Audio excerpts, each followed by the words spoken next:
बिस्मिल्लाहिर्रहमानिर्रहीम। आज जो है हमारा लेक्चर नंबर 5 है और ये हमारा यूरोप के ऊपर है।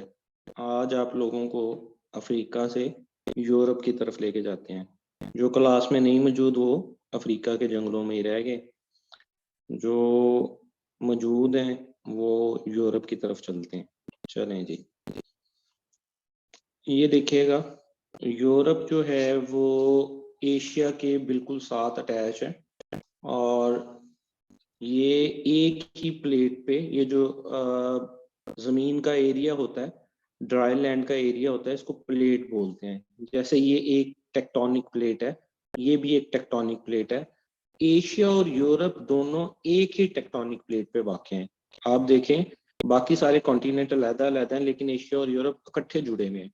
तो बेसिकली ये टेक्टोनिक प्लेट एक ही है। दरमियान में इनकी डिवीजन के लिए जो डिवीजन की क्यों गई, क्योंकि कॉन्टिनेंट वाइज इनका जो है culture, ethnic values, language, dressing, ये सारी चीजें बिल्कुल डिफरेंट है। तो इनके दरमियान फिर जो एक मेन चीज आ जाती है वो माउंटेन्स भी आ जाते हैं। तो अरल माउंटेन जिनको बोला जाता है, वो आपको मैंने दिखाए भी थे। तो उनकी बिना पे ये दोनों एक दूसरे से अलग हो जाते हैं। यूरोप को हम जो है ना नेक्स्ट स्लाइड में ले जाते हैं। तो यूरोप कुछ इस तरह से दिखता है। जो यूरोप का मैप है वो कुछ इस तरह से दिखता है। और यूरोप के हवाले से मैं ये आपको बता दूं कि जो मैक्सिमम एमसीक्यूज आते हैं ना ज्योग्राफी या मैप सीरीज के, वो यूरोपियन कंट्रीज से आते हैं। यूरोप में से अक्सर ही जो है ना क्वेश्चन पूछे जाते हैं। वो किसी भी जो है आप तनाजुर में ले लें, फॉर एग्जांपल रिवर पूछ लिया जाता है कि यूरोप का लार्जेस्ट रिवर कौन सा है। हम कॉन्टिनेंट एक एक करके कर रहे हैं। कुछ तो हमने जस्ट ये चीजें देखते हैं कि दुनिया की सबसे बड़ी चीज कौन सी है, दुनिया का सबसे बड़ा फला रिवर कौन सा है। फिर एग्जामिनर इस तरह भी पूछ लेता है कि फलां कॉन्टिनेंट की सबसे बड़ी चीज क्या है। जैसा कि ये क्वेश्चन आता होता है पेपर में कि यूरोप का सबसे बड़ा रिवर कौन सा है, तो वो वोल्गा रिवर है। वोल्गा मैं आपको आगे जाके दिखाऊंगा भी स्लाइड में। सिमिलरली वो डिफरेंट कैपिटल्स पूछ लेता है। यहाँ डिफरेंट कंट्रीज हैं। एक कंट्री है माल्टा जिसका नाम है, उसका कैपिटल पूछा हुआ है, वेलिटा है उसका कैपिटल। इसके अलावा यहाँ पोलैंड है, जर्मनी है, फ्रांस है, नॉर्वे है, स्वीडन है, आइसलैंड, फिनलैंड, इन कंट्रीज के बार बार जो हैं वो कैपिटल पूछे जाते हैं, जो यूरोपियन ये कंट्रीज हैं। इसके अलावा यूरोप की जो ऑर्गेनाइजेशंस हैं उनमें दो ऑर्गेनाइजेशंस बहुत ज्यादा मशहूर हैं। एक NATO, North Atlantic Territory Organization, जिसका हम बार बार नाम भी सुनते हैं नेटो फोर्सेस का। उसके बारे में अक्सर पूछ लिया जाता है कि उसका हेडक्वार्टर कहाँ पे है, वो बनी कब थी, उसका जो है जनरल सेक्रेटरी उसका क्या नाम है, ठीक है, उसमें कितनी कंट्रीज हैं। सिमिलरली यहाँ का यूरोप की एक और ऑर्गेनाइजेशन है यूरोपीय यूनियन, उसका भी बहुत पूछा जाता है कि उसका हेडक्वार्टर कहाँ है, प्रेसिडेंट कौन है, उसमें कितनी कंट्री शामिल है। और इन दोनों में चले एक पॉइंट याद भी करते जाएं, नेटो और यूरोपीय यूनियन, इन दोनों का हेडक्वार्टर बेल्जियम में है। बेल्जियम कंट्री का नाम है और सिटी का नाम है ब्रसल्स। यहाँ लिख देता हूँ आपको, बेल्जियम कंट्री का नाम है और सिटी का नाम है ब्रसल्स।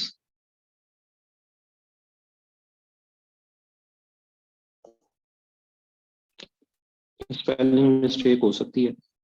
तो ये आप देखें कि बेल्जियम जो है वो यहाँ पे वाक़ है, जर्मनी और फ्रांस के दरमियान में, और इसको कॉकपिट ऑफ द यूरोप भी बोला जाता है।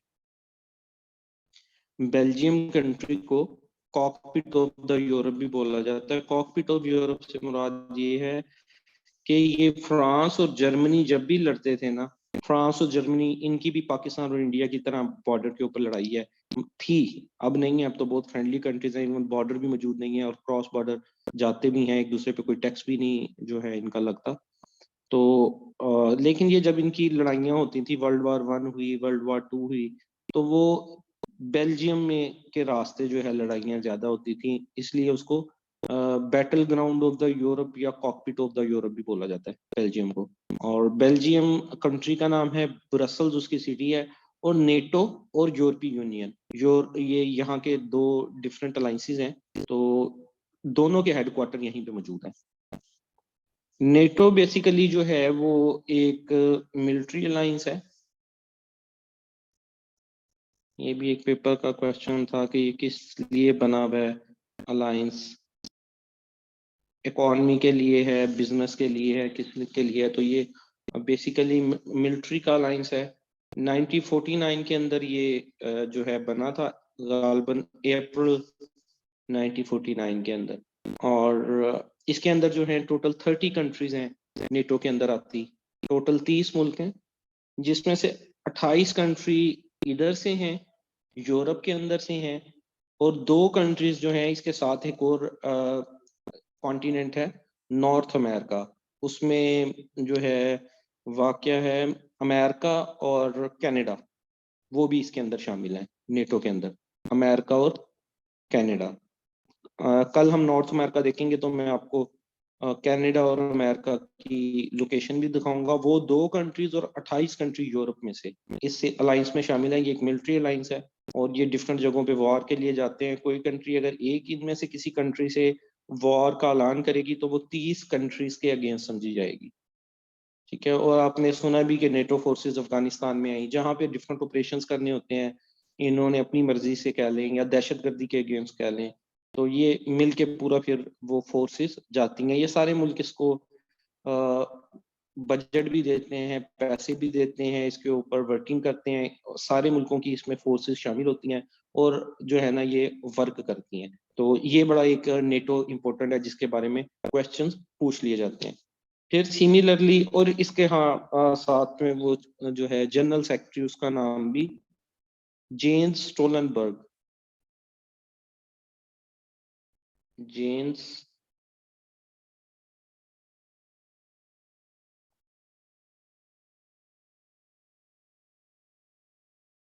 स्टोल्टनबर्ग करके इस तरह का कुछ नाम है इसका। तो सिमिलरली जो है एक और यहाँ पे अलायंस है जिसका हम बार बार नाम सुनते हैं, ईयू, यूरोपीय यूनियन। यूरोपीय यूनियन का भी जो हेडक्वार्टर है वो ब्रसल्स और जो है बेल्जियम में है। ये यूरोपीय यूनियन बकायदा तौर पे 1993 में बनी थी। इससे पहले भी यूरोप की जो कंट्रीज हैं वो आपस में, अलायंस का मतलब होता है इत्तेहाद करना, इत्तेहाद कर लेती थी और डिफरेंट जो हैं अपनी ऑर्गेनाइजेशंस बनाती रही हैं।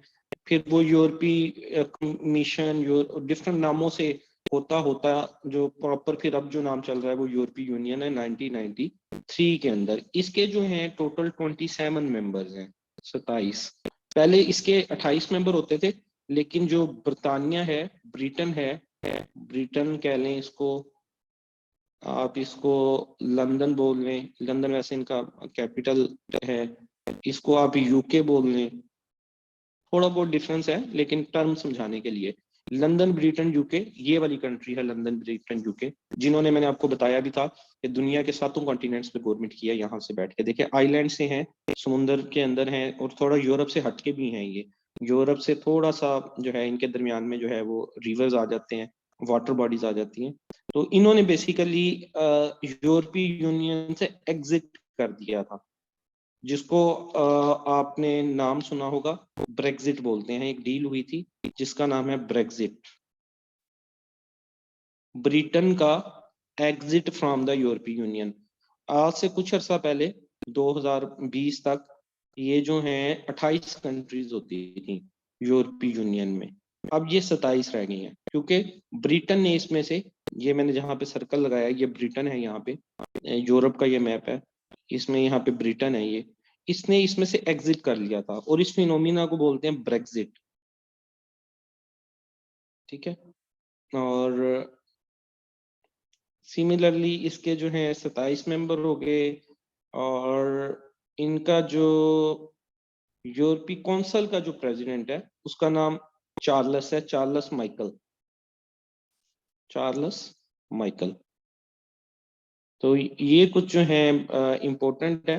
बाकी यूरोप जो है ना वो थोड़ा सा डिफिकल्ट है, इसकी कंट्रीज को समझना और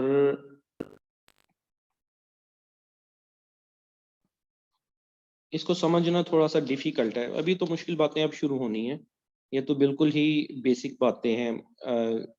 नेटो क्या है, यूरोपीय यूनियन क्या है या नहीं, अगर आपको इनका इल्म तो इनके बारे में फिर आपको पढ़ना होगा। मतलब कुछ स्टूडेंट होते हैं वो बिल्कुल ही बेसिक लेवल पे होते हैं, जिन्होंने अभी तक बिल्कुल भी नहीं पढ़ा होता कुछ भी। उनको फिर मेहनत की ज्यादा जरूरत होती है, उनको पहले पढ़ना पड़ेगा कि नेटो है क्या चीज, यूरोपीय यूनियन है क्या चीज, ये अदारे हैं क्या, काम किस तरह से करते हैं। ठीक है। और जो थोड़े से एडवांस लेवल पे होते हैं, जिन्होंने ये चीजें पढ़ी होती हैं, उनके लिए चीजों को समझना आसान हो जाता है। जिन्होंने बिल्कुल भी नहीं पढ़ा हुआ उनको फिर बाकियों से ज्यादा दिन के अंदर जो है 8 से 10 घंटे बल्कि पढ़ना चाहिए। एक आम स्टूडेंट को अगर 3 से 4 घंटे पढ़ना है तो उनको जो है 8 से 10 घंटे पढ़ना है, अगर compete करना है एक ही एग्जाम के लिए। जैसे अभी अगले महीने ADA-ASF का भी पेपर आ रहा है, कुछ लोगों ने आप में से अप्लाई किया होगा ADA-ASF में FPSC के थ्रू। और PPSC के एग्जाम तो चलते रहते हैं, वो तो जैसी एडवर्टाइजमेंट आती है उसके 15 दिन से 1 महीने के बाद वो पेपर भी ले लेते हैं। वो तो काफी उनका तेज प्रोसेस है। बाकी जो ये FPSC की सीटें होती हैं, ये 6-6 महीने बाद पेपर आते हैं। अब जो न्यू एग्जाम आए हैं उनके, उसका शेड्यूल आ गया मिड ऑफ मार्च के अंदर, तो जिन्होंने उसमें अप्लाई किया वो भी अपनी तैयारी तेज कर दें। अच्छा, यूरोप के बारे में मैं आपको पढ़ा रहा था कि बाकी कॉन्टिनेंट्स की कंट्रीज को पढ़ना थोड़ा सा इजी है। इसकी जो यूरोप की कंट्रीज है ना, ये बड़ी स्कैटर्ड सी हैं। आप देखें इसका जो मैप है, इसके डिफरेंट रीजन्स, ये वाली अलहदा से 3 कंट्रीज निकली हुई हैं, ये अलहदा से हिस्सा बना हुआ है, ये एक अलहदा से हिस्सा बना हुआ है, यहाँ पे इसकी टांग सी अलहदा निकली हुई है, ये कुछ एरिया अलहदा निकले हुए हैं, कुछ इसके अंदर मेन लैंड है।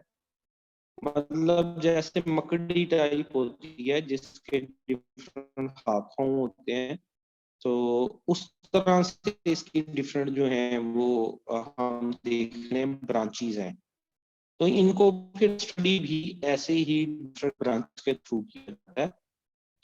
मतलब इस रीजन को हम अलग से पढ़ लेंगे, number 1 region, number 3 region, number, ठीक है। और जो मेन कंट्रीज हैं ये वाली सारी, उनको अलग से मतलब नंबर 3, इस तरह करके इसको स्टडी किया जाएगा ब्रेक ब्रेक करके। और ये जितना मैंने इनको ब्रेक किया है, इन कंट्रीज के डिफरेंट नेम्स भी हैं। वॉइस जो है वो क्लियर है सबको या डिस्टॉर्टेड है मेरी वॉइस, बताइएगा।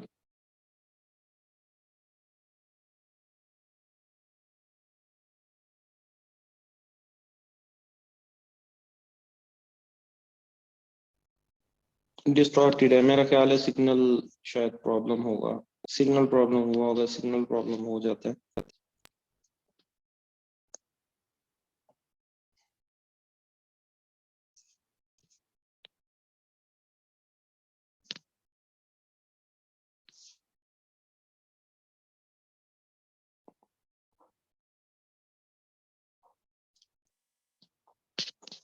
जी, अब बताइएगा, वॉइस जो है वो कुछ बेहतर हुई है, समझ आ रही है आपको वॉइस की?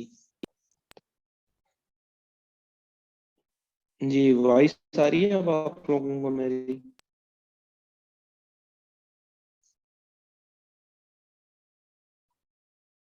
चलिए, बेहतर हो गया। अच्छा, मैं आप लोगों को ये बता रहा था कि यूरोप का जो मैप है उसको हम डिफरेंट रीजन्स में डिवाइड करके पढ़ते हैं।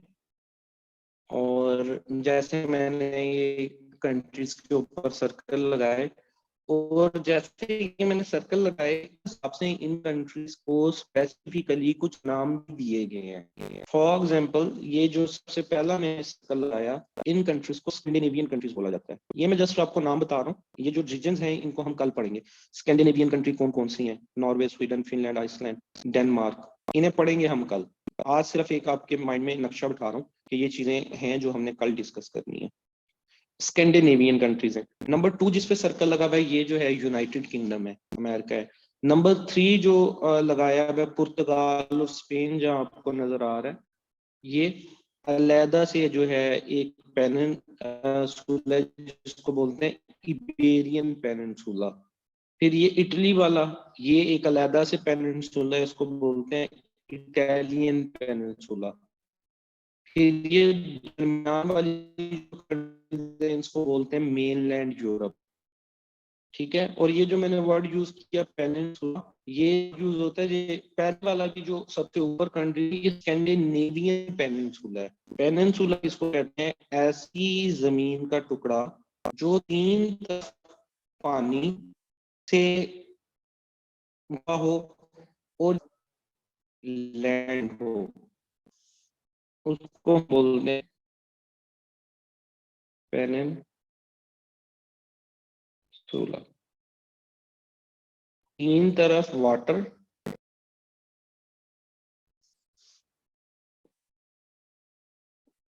और एक तरफ लैंड।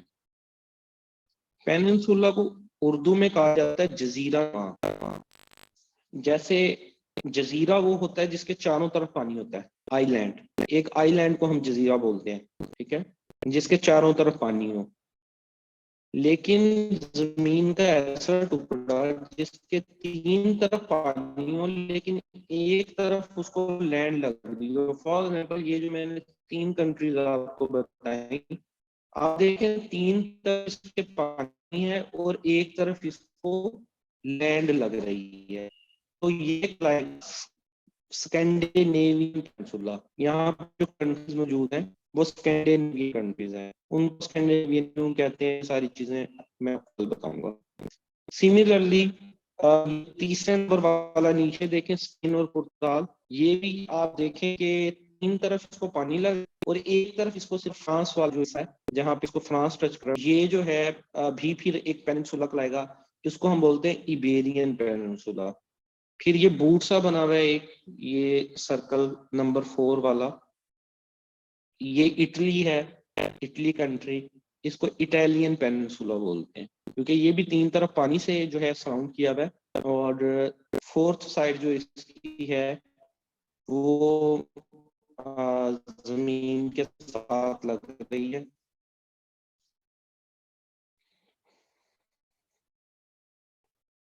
तो इस तरह से करके हम इसको जो है ना डिस्कस करेंगे।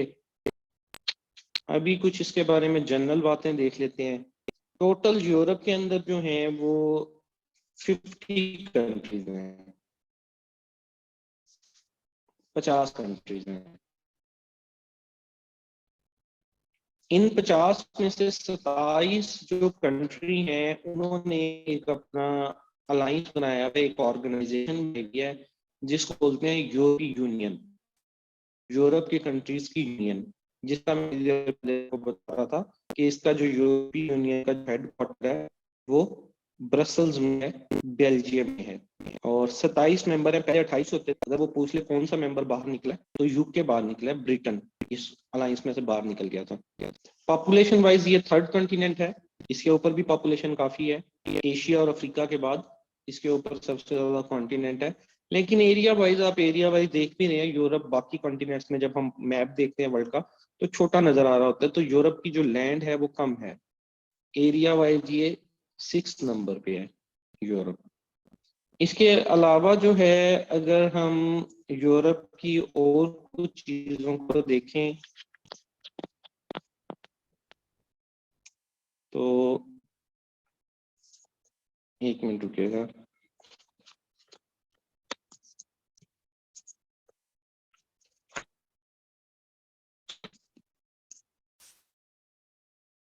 अगर रिवर्स की बात करने यूरोप, तो यूरोप के जो बड़े रिवर हैं उनमें सबसे बड़ा जो रिवर है उसका नाम है वोल्गा।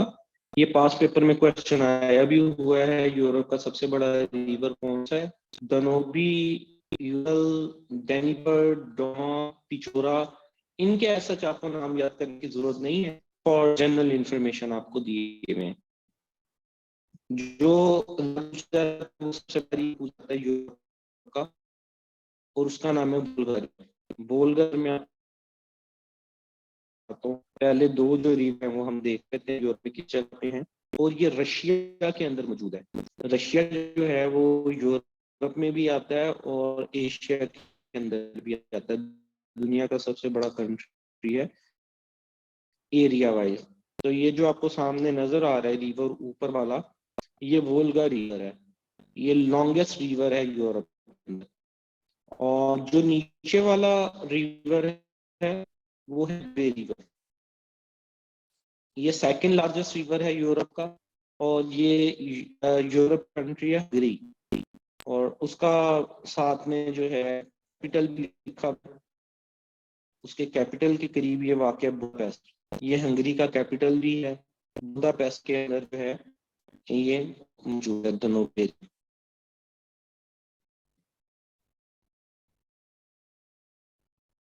ये जो है यूरोप का मैप है।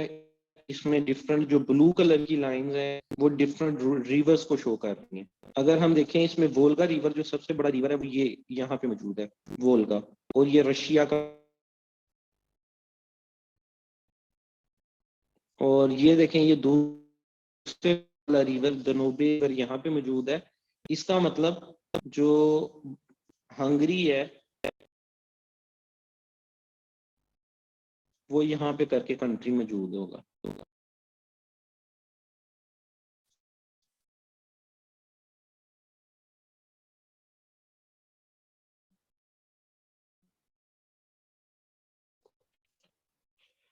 सिमिलरली हम अब नेक्स्ट जो यहाँ का यूरोप का पॉइंट है, माउंटेन्स। जो यूरोप के अंदर पहाड़ मौजूद हैं, अगर हम उनकी बात कर लें माउंटेन्स की, तो तीन है उनमें, चार। एक आ जाता है माउंट एल्ब्रस, एक आ जाता है देखटाओ, शिकारा और माउंट ब्लांक है। और आमतौर पे जिसका पूछा भी जाता है, वो पूछा जाता है सबसे बड़ा माउंटेन कौन सा है, तो उसका नाम माउंट एल्ब्रस, यहाँ का जो सबसे बड़ा माउंटेन है।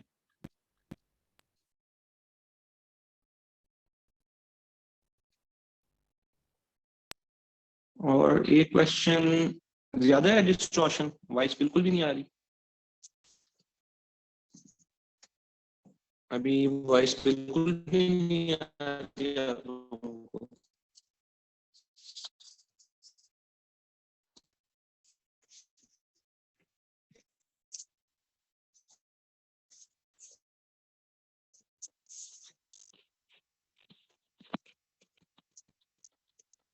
चलो मैं जगह चेंज करने की कोशिश करता हूँ, मे भी जो है, रुकें एक मिनट होल्ड कर।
जी अब बताइएगा कि कुछ वॉइस जो है मेरी क्लियर हुई है।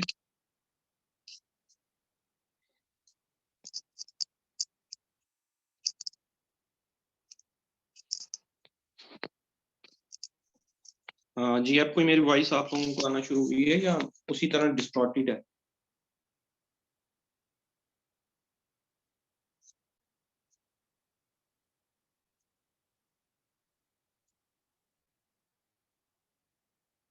कुछ बेहतर है। चलें, लोकेशन मैंने थोड़ी सी चेंज की है अपनी, मेरे ख्याल है।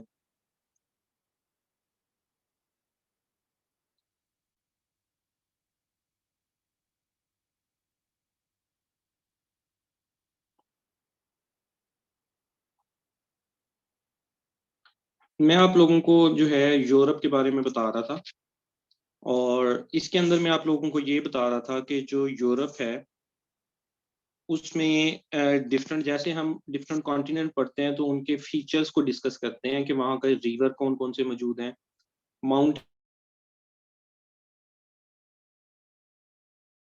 कौन कौन से मौजूद हैं, और डेजर्ट्स कौन कौन से मौजूद हैं। तो अगर रिवर की बात कर लें तो यहाँ जो सबसे बड़ा रिवर है उसका नाम है वोल्गा रिवर। ये रशिया के अंदर मौजूद है, और ये पास पेपर में क्वेश्चन आ भी चुका है कि यूरोप का सबसे बड़ा रिवर कौन सा है, तो वो है वोल्गा रिवर। इसी तरह सेकंड नंबर पे इसका रिवर है दनोबे रिवर। बस ये दो ही याद कर लें तो काफ़ी है। जो दनोबे रिवर है वो हंगरी के अंदर मौजूद है, और इसकी पिक्चर्स जो हैं वो मैं आपको दिखाता हूँ कि ये जो ऊपर रिवर नज़र आ रहा है ये वोल्गा रिवर है। ये लॉन्गेस्ट रिवर है यूरोप का, और ये रशिया के अंदर मौजूद है। और दूसरे नंबर पे जो यूरोप के अंदर बड़ा रिवर है उसका नाम है दनोबे रिवर। ये यूरोप का कंट्री है हंगरी, हंगेरी, और उसका कैपिटल है बल्कि बुदापेस्ट, वहां पे मौजूद है। रिवर्स के बाद जो है ये डिफरेंट रिवर्स की स्कीम दिखाई हुई है यूरोप के अंदर, किस तरह से जो है ये ब्लू ब्लू जो लाइंस है ये यूरोप के अंदर रिवर्स की लाइन है। जिसके अंदर ये देखें, ये वाला रिवर वोल्गा रिवर है। ये रशिया के अंदर, क्योंकि ये एशिया का कॉन्टिनेंट है इस तरफ, और दरमियान में ये माउंटेन्स आ जाते हैं, यूरल माउंटेन। लेकिन जो रशिया है वो एशिया में भी है, और वो यूरोप के अंदर भी आता है। तो ये जहाँ पे वोल्गा रिवर है ये पार्ट भी जो है रशिया का है। तो यहाँ पे वोल्गा रिवर फ्लो कर रहा है, और जो दूसरे नंबर पे हमने देखा दनोबी रिवर, वो यहाँ पे फ्लो कर रहा है। इसका मतलब जो हंगेरी है वो कंट्री यहाँ पे मौजूद होना चाहिए कहीं पे।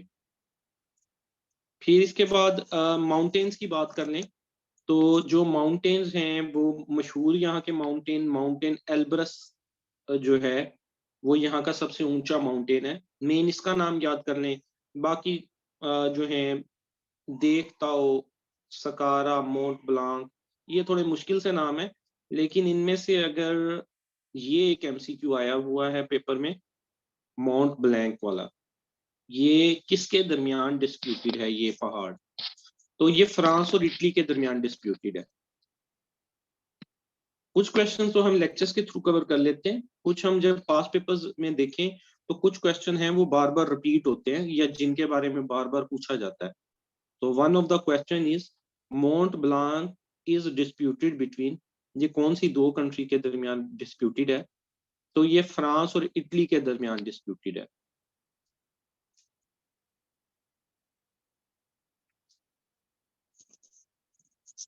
ये देखिए, ये जो है यूरोप की ही पिक्चर है, लेकिन इसके अंदर यूरोप को दिखाया गया है माउंटेन दिखाने के लिए कि वहाँ माउंटेन कहाँ कहाँ मौजूद हैं। तो ये वाले माउंटेन देखिए, अरल माउंटेन्स, जो एशिया और यूरोप को अलहदा करते हैं। इस तरफ एशिया आ जाता है, दूसरी तरफ यूरोप आ जाता है। ठीक है।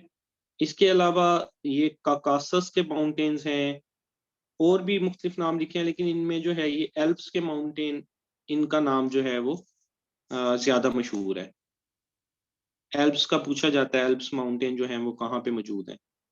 तो ये भी जो है यूरोप के अंदर मौजूद है।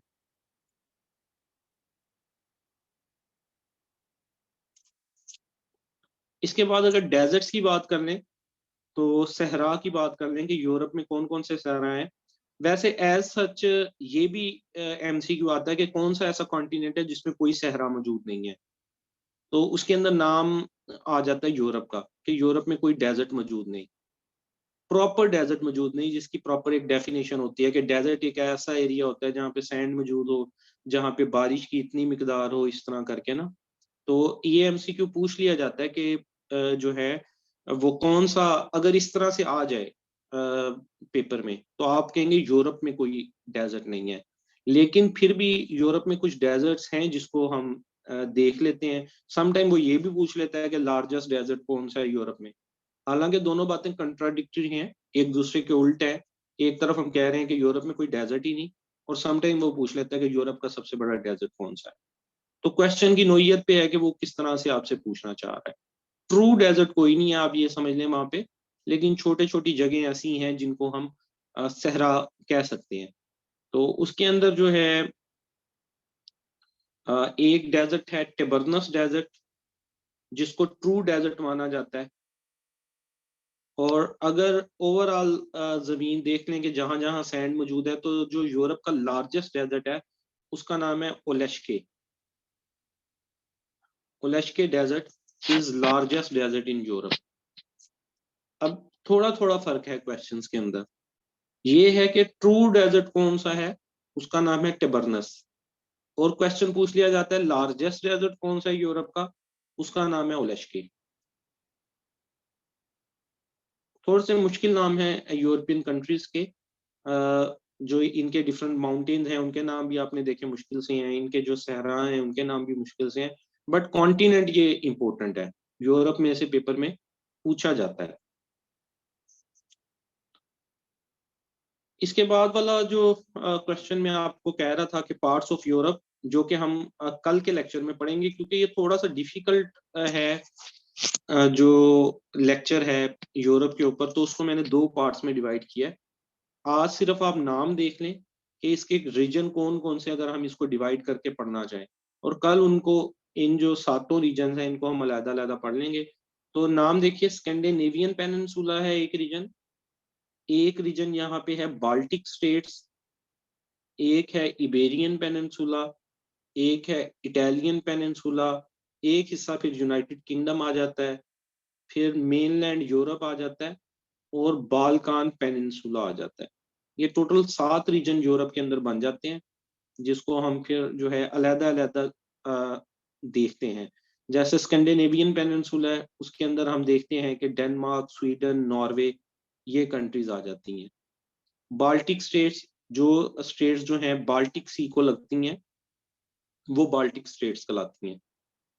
और बल्कि ये क्वेश्चन भी एक आता होता है पेपर में कि दुनिया का सबसे छोटा जो है सी कौन सा है, smallest sea of the world. World की बात हो रही है, बाल्टिक सी। और ओशियन हमने पढ़ा था, आर्कटिक ओशियन सबसे छोटा है। सी के अंदर बात हो रही है बाल्टिक की, स्मॉलेस्ट में। ओशियन जब हमने देखा था तो वो आर्कटिक था। कोई मुझे रिवर बता सकता है सबसे छोटा कौन सा है? ये डिफरेंट टर्म्स हैं। सी अलहदा होता है, ओशियन अलहदा होता है, रिवर अलहदा होता है। रिवर कौन सा स्मॉलेस्ट है दुनिया का? लार्जेस्ट का तो हमें पता है, लार्जेस्ट जो है अमेजोन है, लॉन्गेस्ट जो है वो नाइल है, और हाँ जी, रियो। रियो रिवर जो है वो स्मॉलेस्ट रिवर माना जाता है। तो ये देखें, 3 डिफरेंट क्वेश्चन निकल आए यहाँ से, कि यहाँ से बात चल रही थी बाल्टिक स्टेट से। कुछ स्टेट्स हैं यूरोप के अंदर, उनको बाल्टिक स्टेट माना जाता है क्योंकि वहां पे बाल्टिक सी लगता है। सी के इर्द गिर्द की जो स्टेट्स हैं उनको हम बाल्टिक स्टेट्स का नाम दे देते हैं। तो बाल्टिक स्टेट जो सी है वो सबसे छोटा सी है दुनिया का। ओशियन की बात कर लें तो आर्कटिक सबसे छोटा है, और अगर रिवर की बात कर लें तो रियो सबसे छोटा है।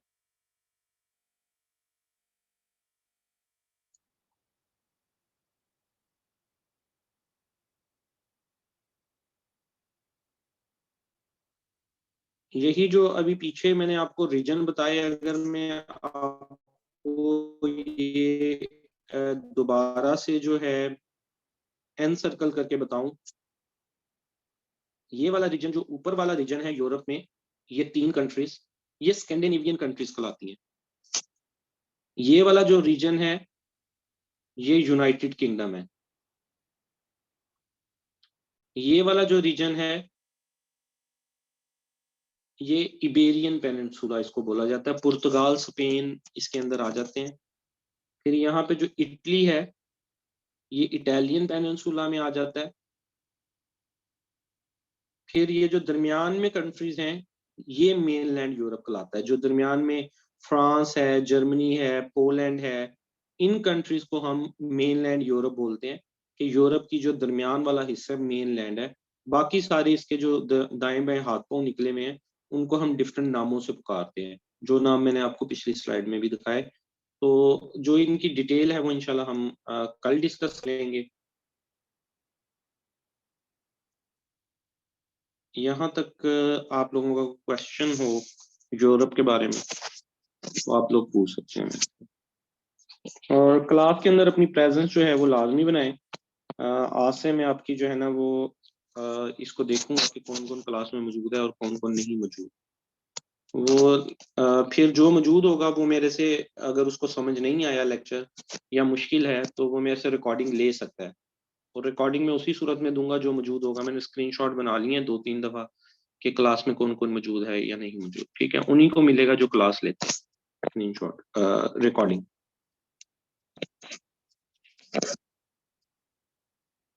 कोई क्वेश्चन वगैरह हो आप लोगों का तो आप लोग मेरे से पूछ सकते हैं।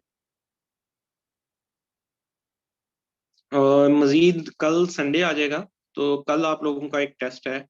मैंने आप लोगों को 5 मॉडल पेपर, हाँ आपका, आपने क्वेश्चन भी पूछा आपका, मुझे याद है कौन आप क्लास में मौजूद हैं। तो कल आप लोगों का एक टेस्ट है, वो टेस्ट भी आप लोगों ने लाजमी देना है। ठीक है, जो लोग आप में से अब जो है टेस्ट और क्लासेस मिस करेंगे उनको मैं ग्रुप से आउट कर दूंगा। ठीक है, तो वो टेस्ट भी कल आप जो है जितनी तैयारी की है नहीं की जो है, चले अपेयर तो होना टेस्ट के अंदर। 5 पेपर हैं, उनको आप लोग जो हैं कल उसका टेस्ट देना है।